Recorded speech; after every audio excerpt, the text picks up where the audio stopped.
matter how tough the challenge, how high the obstacles, we always overcome. What Nigerians need now is not about the taunting. Who can come and salvage us from where we are?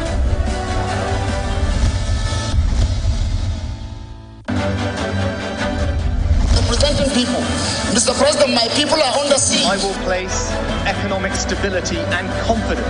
To condemn this act and call for the immediate release of this minister in the temple of God. What our brother access to our money will put in the bank.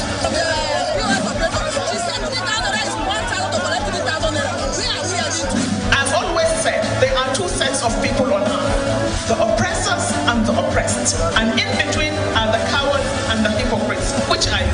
No matter how tough the challenge, how high the obstacles, we always overcome. What Nigerians need now is not about the taunting. Who can come and salvage us from where we are?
Representing people. Mr. President, my people are under siege. I will place economic stability and confidence. To condemn this act and call for the immediate release of this minister in the temple of God. What our brother access to our money will put in the bank.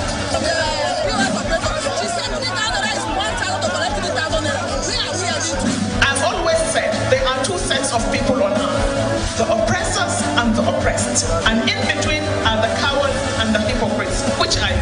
No matter how tough the challenge, how high the obstacles, we always overcome. What Nigerians need now is not about the taunting. Who can come and salvage us from where we are?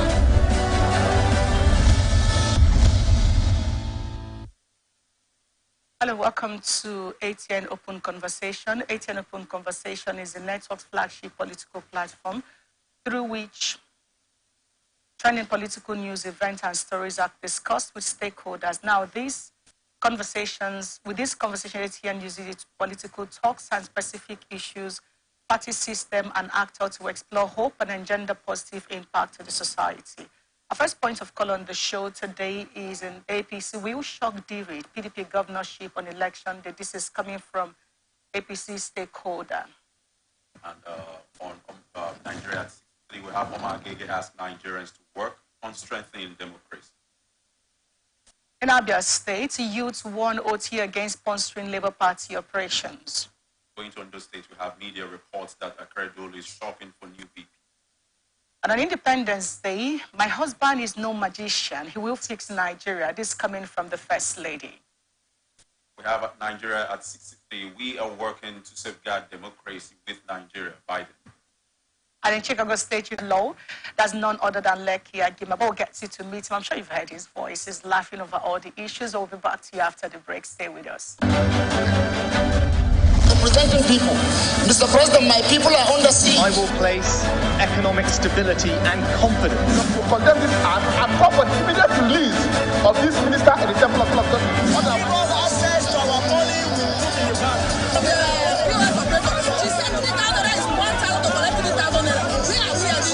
As always said, there are two sets of people on earth, the oppressors and the oppressed. And in between are the cowards and the hypocrites. Which are you?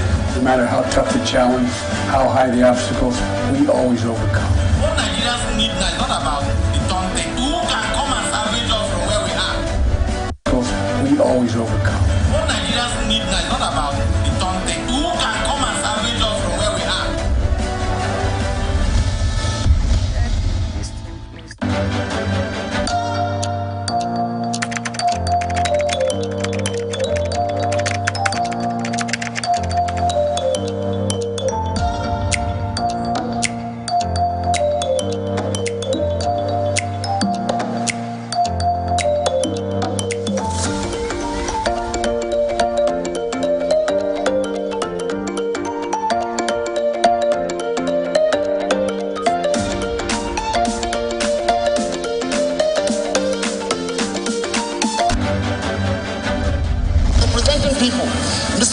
My people are under siege. I will place economic stability and confidence.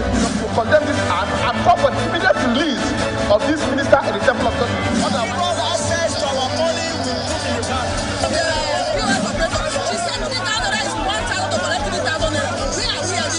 I've always said there are two sets of people on earth, the oppressors and the oppressed. And in between are the cowards and the hypocrites, which are you.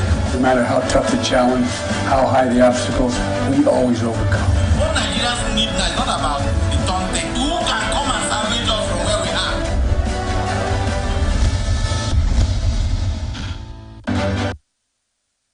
are? Welcome back to ATN's Open Conversation, everyone. But before we get on with it, we would like to officially welcome the compliance expert, a professor of law, and our guest on the show today, Professor Lekia Gima. Good to have you. Pleasure.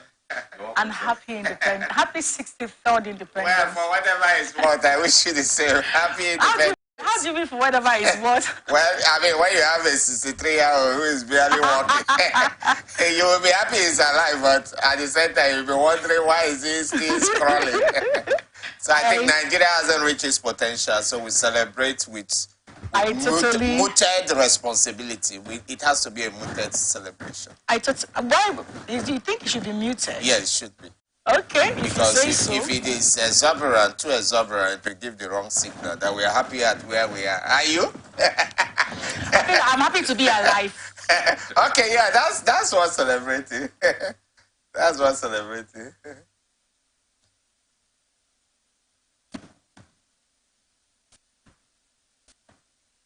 All right, everyone. A chieftain of the APC, former Deputy National Publicity Secretary of the party, Nabena, said the party will shock incumbent Governor Doye Diri and the ruling People's Democratic Party, the PDP, on election day. While speaking with newsmen on Sunday in Abuja, Nabena charged the Independent National Electoral Commission to quickly state clearly election guidelines it will employ so as to avoid confusion. Nabena said, first and foremost, the security system should be focused in Bayelsa State, and INEC should come out playing this time around. Is it still beavers? Is it beavers, or we just do whatever we want to do while INEC takes it from there? There is no clear direction, so you can do whatever you want to do. Then INEC can come back and do what they like. They are telling us INEC said they don't have power to transmit. INEC must have a clear direction so that voters will know this is the system, so that everybody can protect his or her votes. Not that somebody that will go to the government house and write these things for INEC. So tell us, that's next to INEC, are you going to transmit the result from polling units, or what are you going to do? Are you going to use beavers? Tell us from day one. Let there be a guideline and understanding that this is not the one court to say INEC can come up with anything. I'm trying to choke with laughter, sorry everyone. INEC can come up with anything they want. Politics is the biggest business in the world. When asked about the chances of the party in the coming election, the Bayelsa-born Nabena said, we are going to win. We have done it before, we will do it again.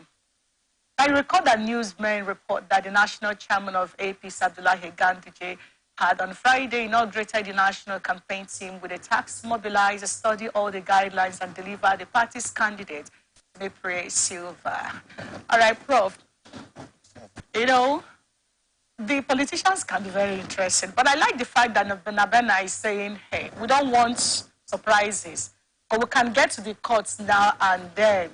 You know, come and start telling us how courts did not do ABC. Yeah. So that is he in order to say, is it beavers or incidents form? No, he didn't use incidents form. I'm just bringing incidents form. Well, it's not just in order, but it's something that will go beyond this set of elections. Between now and the next elections in 2027, Nigeria must be very clear. And I am advocating that it should be purely an electronic system of voting, transmission, collation, and what have you. So that the chances of any politician, no matter how rogue-minded he or she may be, of tampering with the result will be as good as zero or minus zero even. So I think if I understand the spokesperson of the APC, that's what the message is trying to drive home. Needless to say, it can say something and dominate. So let's assume he really means what he's saying. It will be good if INEC departs from this situation of uncertainty, if you like. And let's also put his statement in context of recent history in Bayelsa. Let's not forget that the last elections were allegedly won by the APC. Yeah. But for a technical problem with the candidature of the then gubernatorial candidate, his deputy. I'm talking about no less a person as David Leon. His deputy was seen to have some, if you like, call it identity crisis, if you like. He was subsequently disqualified just some few hours to the swearing in, and then Diri was sworn in. So if you look at it technically, the opposition in that state, Bayelsa, would say Diri didn't really win an election. He got in through technicalities. So Nabena will be right by saying they've done it before. So why can't they do it again? But let me also say something at this point. It's not about winning elections. It's not about seeking re-election in the case of the Bayelsa state governor now. The question is, have you performed? Because that should, in a proper democracy, be the parameter to know who is going to win an election and who is not going to win an election. Assuming, for the first time, Nigerian elections have been taken to the international stage, where we are busy washing our linen in broad daylight before the international audience. And this is because of supposedly inefficiency of INEC. I hope INEC will use this election to show that they are willing to turn a new leaf. We can't keep having our elections being discussed in America and being discussed around the globe. This is shameful, ridiculous. So let's do the right thing. And I think INEC, the ball is in their court. You know, there is this style. Let's call it the style of events. Yeah. When there is this impunity, supposed impunity, when a party is saying will shock the incumbent governor, you know, and they already have it all planned out without their own explicit consent. You know, consent. Yeah. And then how do we and make him understand that, look, we have an edge over you. But let's not forget, at the end of the day, the only people that can give a validity to an election is INEC. And we have seen in this country. During the presidential elections, we also saw the candidate of the APC, very boastful, very sure of himself. Yes. As far as his Milokun kind of Milokun is concerned. Yes. All pun intended, by the way. He is basically saying, forget it, it's a done deal. And it was a done deal. If the incumbent, the opposition says, I'm going to shock the other person, beyond rhetoric, you must keep another mind open that, look, this person could be serious. This person could be serious. And if this person is serious, what does it mean by I will shock you? So I think Bayelsans should be alert. I wouldn't go to the extent of saying they should be worried. They should be very alert. And they should be vigilant concerning the security agencies and INEC. Because this is where elections are won and lost. If there is in Rivers State here we saw it. Rigging comes in different forms. If tomorrow there's an announcement, say, don't come out of your house if you are not voting in a particular day, that's rigging.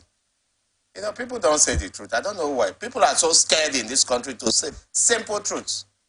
That's rigging. In fact, that's because I wouldn't come out because I don't know whether the people who are going to be outside will be armed. You've already disenfranchised me. So I think that Bayelsans should be vigilant. I think that this time around, if INEC is interested in redeeming whatever name they had, assuming they had their name coated with integrity prior to the last presidential and gubernatorial and even National Assembly elections, and I guess state assembly elections too, then this time around, what they should do is that the moment any political actor sets out, we will see what happens. So that it should be free and fair. In Rivers State, there were videos. There were all kinds of threats. Immediately they should suspend it. INEC didn't suspend Nobody has three heads. Election, and then we saw the outcome. Nobody has three heads. Immediately you threaten the electorate, The merely you make the electorate in lieu of a reasonable apprehension of harm, that election should be suspended or outrightly cancelled. INEC didn't. And that is what should be from henceforth. INEC should be embarrassed that the election it conducted is now at the purview of district courts, high courts, regional courts in the United States of America. That's shameful, to say the least. Well, we'll find out where the shame is. But let's look at the next concern we have today. The former deputy president of the Senate, Ovie Omo Agege, asked Nigerians to work assiduously to strengthen institutions of governance to make democracy more responsive to the yearnings of the people.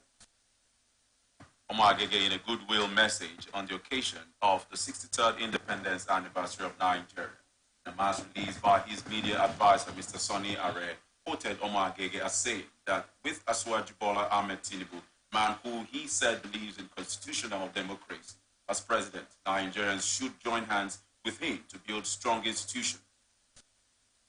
I believe Nigeria is lucky at this time to have President Bola Tinubu leading the charge. He has a sterling record in strengthening the institutions of government, of upholding the various arms of independence, and of making democracy work for the people. From his time as a governor, he said, in the challenging times we are in, the best recipe for restoring Nigeria is to ensure that all institutions stand firmly as envisaged in the Constitution. This should be the case in states and local government areas, not just the federal government. Omo Agege stated that there is no alternative route to securing and strengthening democratic rule than through strong institutions, especially at the state and local government levels.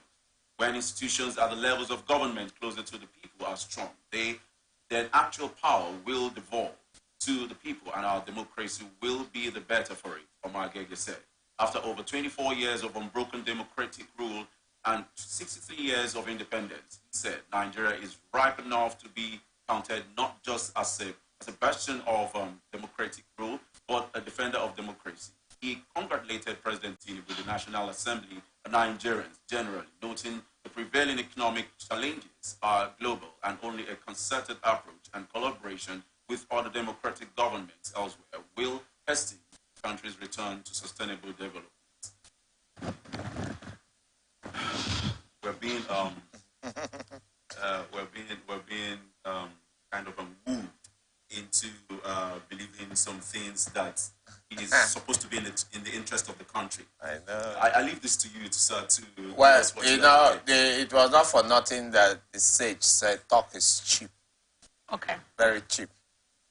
But action, it says, speaks much louder than words. The truth is that Omo Agege himself has a right to espouse any view he has. But I hope these views are contemporaneous with his own political philosophy, especially in light of recent events in Edo State during the last elections that took place in the country. Having said so, he raised very important issues. The issue of strengthening democratic institutions and the issue of independence. I want to address those two things because they have what I call vaboos. Vaboos in the sense that they are just filled with so much expectation, but as they often say in European literature, is sometimes, as Shakespeare himself said, is sometimes much ado about nothing. There is to strengthening democratic institutions in any society. The truth is that what you call the strengthening of democratic institutions is a function of to you as an individual in any part of society you find yourself, in any position you are entrusted with, seized of integrity. Do you have integrity? It is integrity that fuels the functioning, if you like, call it the proper functioning of any society. So no matter how a president wishes that democratic institutions should be strengthened, except the individual Nigerians have decided that, look, we want our country to work. And because of that, we will discharge our responsibilities in the most honest manner. Those democratic institutions will never ever be strengthened, except there's a change of attitude. I mean, a wholesome change of attitude. And what is this thing that will drive that change of attitude? I think that a combination of two things. The reward system in this country, where we have found it, made it a habit of robbing Peter to pay Paul. Those who work much more are paid less, and those who work so little are paid more.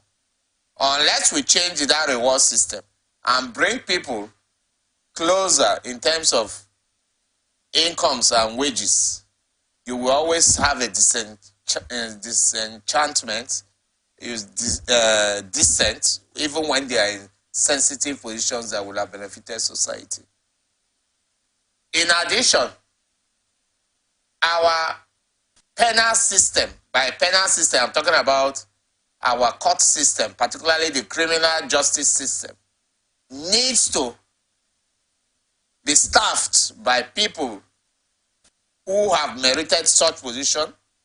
It's sad if we have to go through all that to say that even up to now, it's doubtful to a lot of Nigerians whether those who are appointed either as judicial officers, by that I'm referring to judges, magistrates, or even staffs of court, merited those positions. A lot of people will argue, whether rightly or wrongly, that they didn't. We need to make those positions much more open to the public, that is qualified and interested members of the public, and the processes of attaining those positions very transparent, so that whoever gets it on merit. It's a different ballgame when you get something on merit, or when you are, as opposed to when you are entrusted, without passing through due process to get there. There's a higher chance that when you get something on merit, you'll be more responsible than when you are put in a position, if you like, call it through appointments and arbitrarily.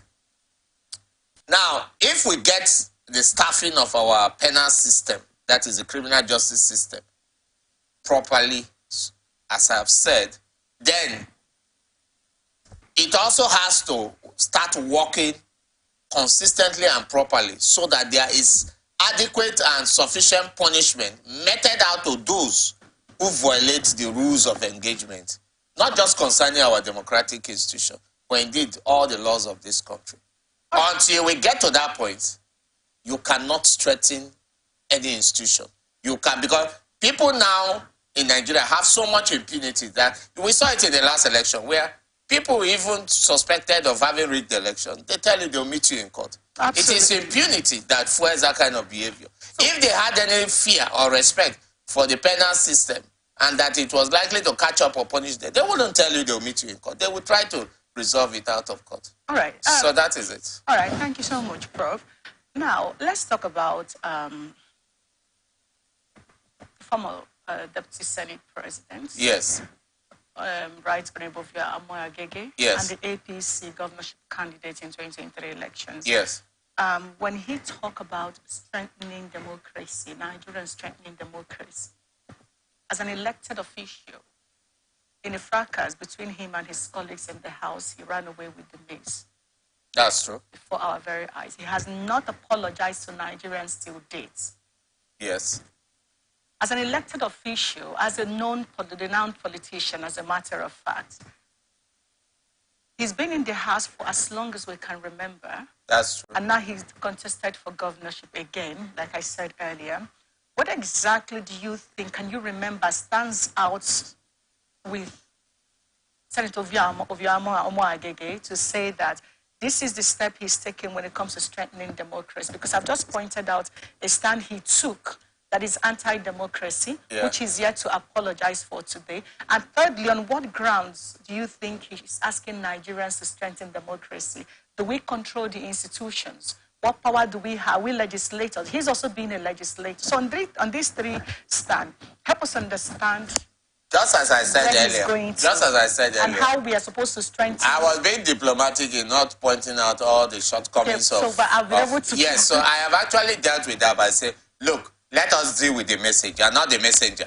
Because if we consider the messenger, who is someone, we will probably not. Sorry to interrupt you, Prof. Yes. You see, because but this is, we're dealing with the messenger and not the message. Has always been the crux of the matter here. Because if I'm the messenger and I'm a thief, yes, clearly everybody knows that. Yeah. And I come to tell you, Prof, you shouldn't have worn a teal color today. I think you should have worn a red. Okay. And because it's a red day, for instance, I may have a right to say what I'm saying. But if I don't have the moral grounds to be giving that advice, and nothing was done, you talked about consequence management. Yeah. If nothing was done to address the issues that I did, you're basically saying, because I'm the messenger, what I said today is seemingly right. You're basically saying, that idea of deal with the messenger, not the messenger, basically saying, Vivian, continue stealing. No, what I am saying because there's been no consequence. What I'm saying is that Omo Agege is just one citizen in a country of about 200 million people. One of the notable citizens. Yeah, well, I don't also. I'm anti-elitism. I know. So I believe she's very notable. You are very notable. So I don't believe in anybody being above any person. That, to me, is a fallacy, complete fallacy. In fact, it's the idiocy of the Nigerian political situation where you see politicians who are servants to you and me, now pretending as if they are lords. They are not. They are our servants. They are our servants. We are their bosses. Let's get this clear. We are the bosses of politicians. They are not our lords. They are not kings either. Let's get this clear. I think there is so much a misconception. Why I said we should ignore Omo Agege's, if you like call it, idiosyncrasies, his behavioral pattern, and deal with his message. Because more often than not, we have seen situations where the messenger may be very bad, but he is passing a message that could be useful to the larger society. So whether he means it, and I did say it earlier, whether Omo Agege means what he's saying or not, his message is well received. We'll pretend first the citizens who own the society, resolving, taking a decision to say we want our society to be great. So if you give me a function, I discharge it. I don't discharge it. In fact, I even make sacrifices to discharge it. I know Vivian has been making a lot of sacrifices, and now you have joined Vivian. You will make a lot of sacrifices too. And I guess any other person who works with her team. So that is how a proper society should be. You don't just meet expectation, you exceed the expectation. That's where the sacrifice comes in.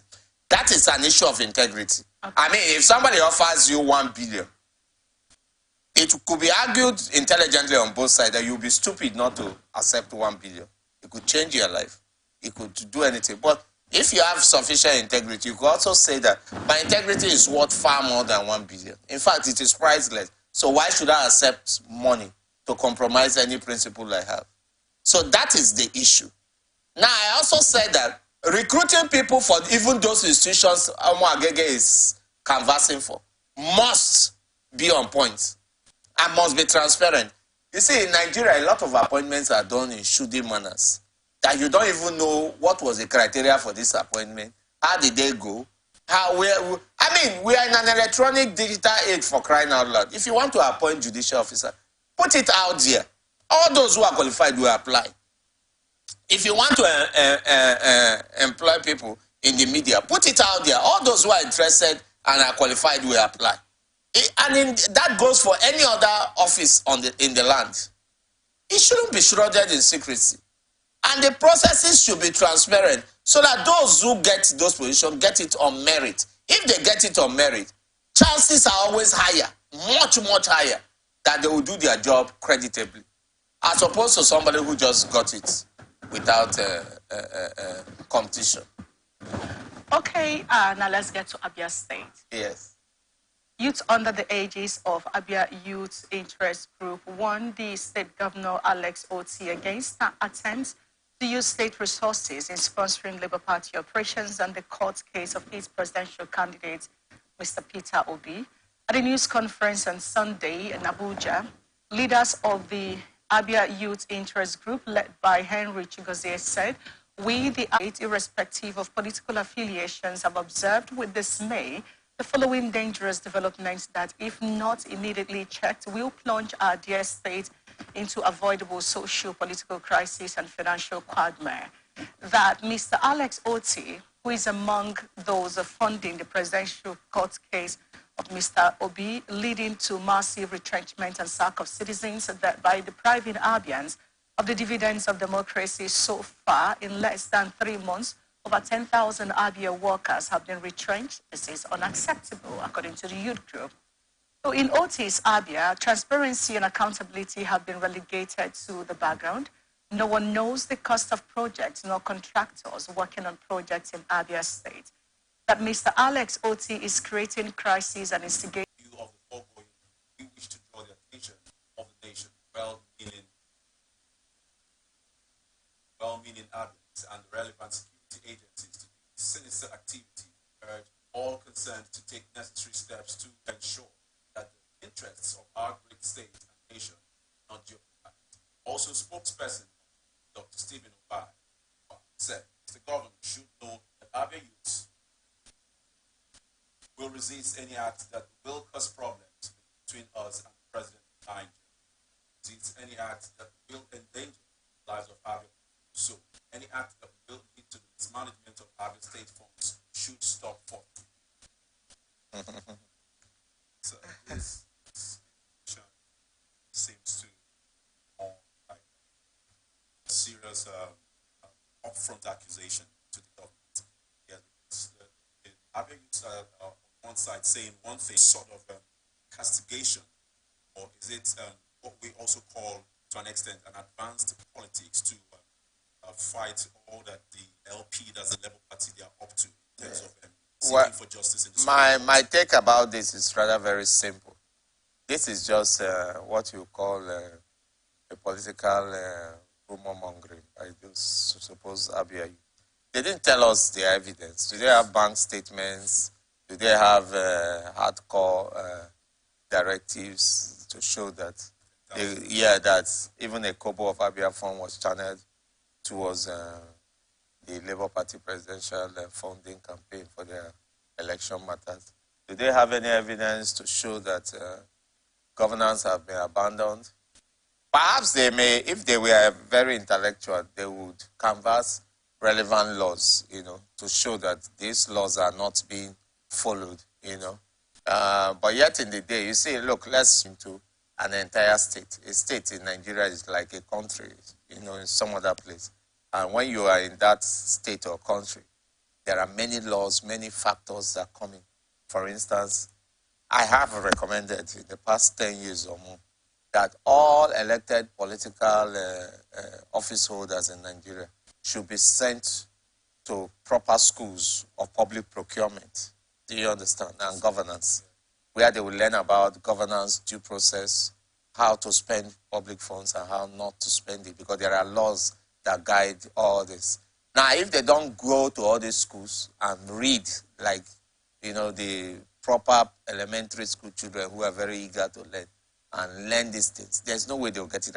Are you therefore surprised that the 63-year-old man is still crawling? Because they have been making these mistakes over at all levels of government, whether I call it the local government, the states, and the federal governments, because they simply don't have respect for public property and public funds. When you are dealing with public property and public funds, it's not within your purview to spend it anywhere. You must spend it in accordance with the regulations. Yeah. Yes. There is need for opposition. Yes. At all levels. Yes. Because it brings out the best, whether in politics and otherwise. However, in this case, Abia youths, there are certain things they raise which you have touched on some, like they didn't give any evidence. There are no evidence. Obi.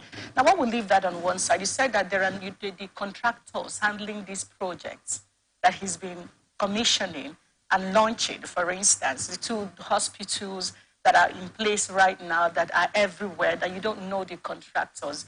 One begins to wonder, Rock Results, for instance, the Rock Result Group is a lead contractor handling the road constructions in Abia State. And these are informations that are in the media. When he brought in Julius Berger, for instance, it was there. These things are not hidden. So if you look at this side by side and ask yourself, what could be it? Because you have also said that they didn't give us any evidence how he's spending the money, like particularly the sponsorship of political organizations. And saying that he didn't give them a contract, they don't know the contractors. Having sat on this studio and knocked all of this off, that's my state, by the way, so I'm very following. Yes, I am aware of it. You're a stakeholder.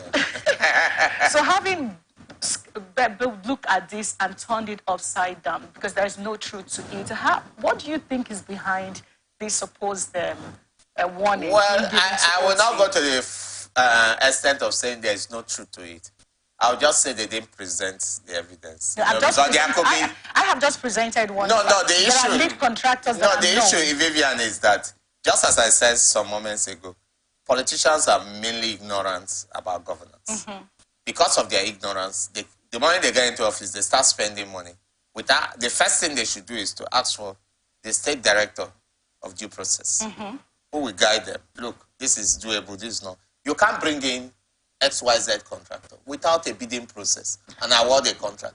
It's against... Aside government, you can't do it. You can't do it. Is that not standard practice? No, it's not. You can't do it. No, what I mean is, even if it's not in government, if you're spending the money that belongs even an organization, there are due processes. Oh, sure. I agree with you. So that's standard practice. Exactly. But on the other hand, in Nigeria, we see governors do that.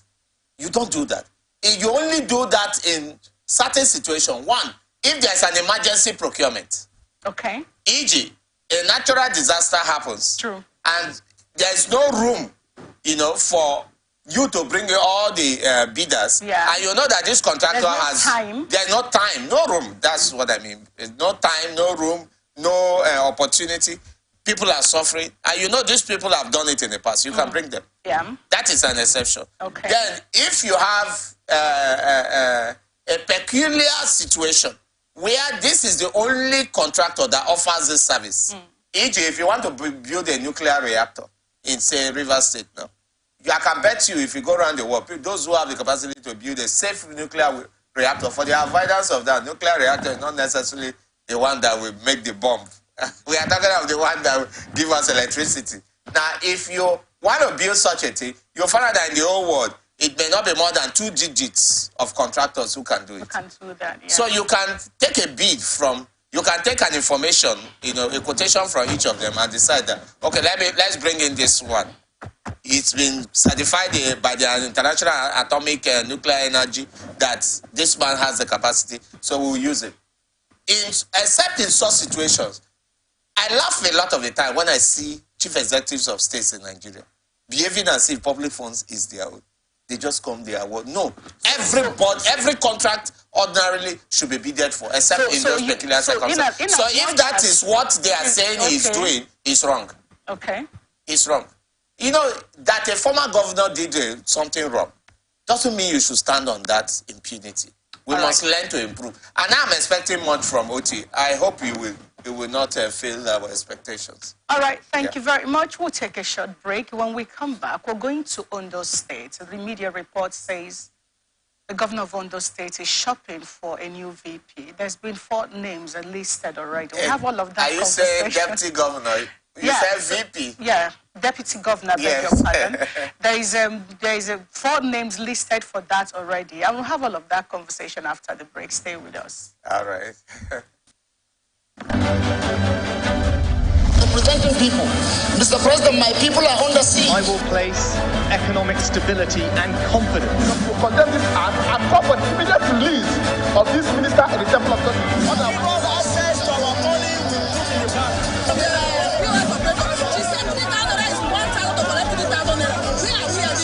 I've always said there are 2 sets of people on earth, the oppressors and the oppressed. And in between are the cowards and the hypocrites, which are you? No matter how tough the challenge, how high the obstacles, we always overcome. What Nigerians need now is not about the taunting. Who can come and salvage us from where we are?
Mr. President, my people are under siege. I will place economic stability and confidence.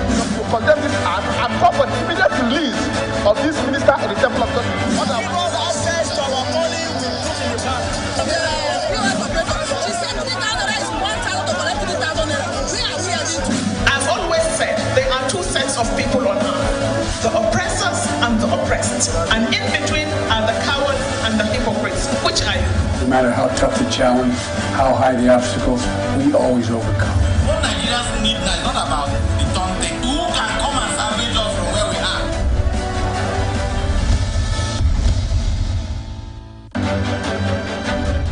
Representing people. Mr. President, my people are under siege. I will place economic stability and confidence.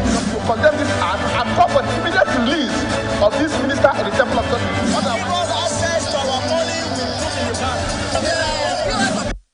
We always overcome. What Nigerians need now is not about the taunting. Who can come and salvage us from where we are?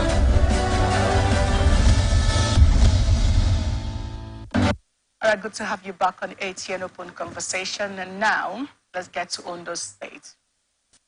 There are emerging indicators that Ondo State Governor Rotimi Akeredolu is in a bid for a new deputy governor to replace the embattled deputy governor, the fight mate, if you may, Honorable Lucky Ayedatiwa. According to a government source who said the governor insists that if Ayedatiwa's impeachment succeeds, another party leader from Ilaje will be appointed to complete his term.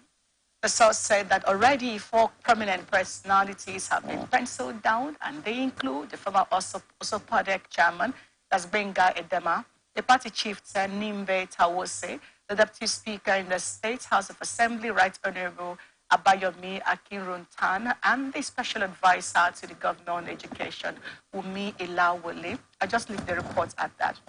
Here is what I find very interesting in this report. The genesis. Lucky Ayedatiwa, acting governor while Akeredolu was away, his staff ran some ugly press against social media comments or commentary against the governor who was away on sick leave. Now, he did nothing about that. Everybody around the government saw that, but he didn't see it, ironically. Okay, the governor came back, immediately sacked them, his aides.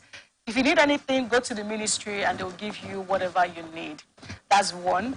The next thing, rumor of his leaving the office, Ayedatiwa resigning, later began to circulate. He came out to say, no, that's not from me. I'm not resigning. I'm not going anywhere. The speaker was asked in Abuja, is there any plan to impeach the deputy governor? He said, nah, I'm in Abuja. I'm not aware. He comes back and the next impeachment process began. Now, the deputy governor, they wrote him and said, okay, you have some things to answer about misappropriation of funds under you while you were the acting governor. Instead of responding to that, he claimed he didn't see it, that he was hearing about it in social media. Then he ran to the courts, Federal High Court, to stop any form of impeachment process against him. And now we learned that the courts have given him authority to serve, because the people involved in it, it's the governor, the speaker, and the state chief judge. So then that the courts have now given him a leave to serve them notice. And then the next thing we're hearing is that his people went on protest. Elijah people went on protest. Say, why do you want to remove our brother? We don't have light. You're not talking about that. It even threatened one of the persons mentioned to maybe replacing him as a leader in the state assembly, that if he signs it, he's going to have to deal with them. Well, all of this played out. In the course of all of that, we are now hearing that the governor is shopping for a replacement. Now, that's a legal a briefing. We'd like to bring